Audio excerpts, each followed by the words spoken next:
Audience feedback is a key aspect in the creation of a media text. It allows a producer to see what features a consumer likes and dislikes. The product can then be modified accordingly and improved to suit the preferences of the consumer, overall making it a more successful media text because it is catered more to the target audience by them inputting their opinion whilst it is being produced. For my audience research, I conducted various methods of research to find accurate answers and useful feedback. One way I did this was the use of a questionnaire. This method can be very effective as people doing the questionnaire can list aspects that are most important to least important, as well as give general answers to questions which only require a concise answer. In theory, the questionnaire is a very effective method of gathering data, however in practice it wasn't particularly useful. For some reason, very few people answered my questionnaire. The ones that did tried to give some useful data, however it was only helpful to a certain extent, and one person within the sample did not actually take the questionnaire seriously and answered it as a joke, so those results are void and unusable. Although my questionnaire was not very successful, I did find that cinema seemed to be a popular aspect, so I decided that cinema was going to be a focus for my magazine in some areas to ensure that it is successful and attracts the target audience. I also researched into the main target audience of my magazine, as this would give me a general idea of how they act, dress, what interests they have, and what is deemed as cool within that subculture, so that I can focus on those aspects. I found that the hipster subculture is very social. They like to go out with friends in the day, and at night they go to bars, restaurants, and the cinema. By doing this research, it is evident that my magazine must include articles and advertisements for places where hipsters may like to go. So, from all this research, I managed to create some thumbnails for my magazine.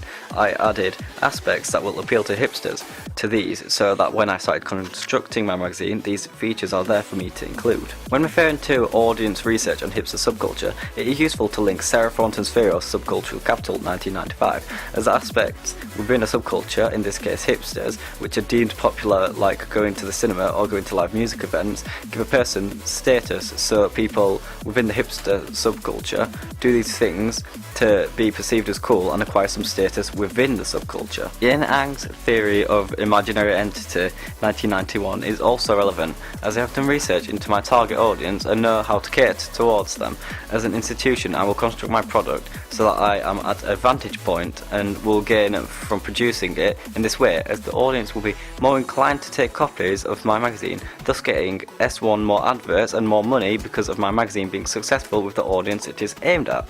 When in the design process of creating my magazine, I created a few different mastheads using the design of S1, as I had already decided to call my magazine S1. I showed the Photoshop document to my peers and teacher, and they told me which ones they liked. I finally decided to use a masthead where a square has curved edges and there is a letter S and a number 1 cut out of it, as this was the masthead that the majority of my peers preferred. As I mentioned earlier, the cinema seemed to be a popular aspect in my target audience's lives, therefore I created an advertisement for a cinema called The Showroom. This is because cinema seems to be popular, thus by including something related to cinema in my product, then it may attract the target audience to consume my magazine. Hipster subculture also heavily influenced my photography, as I wanted to represent them in the images that I took. My main image on the front cover uses a model who is wearing a shirt and jeans. This is a casual look which a lot of hipsters would like, as it resembles their style in fashion, so I used this to make my magazine relatable for hipsters. Similarly, a lot of images I took were taken at night, to show the vibrant lights around the city of Sheffield at night,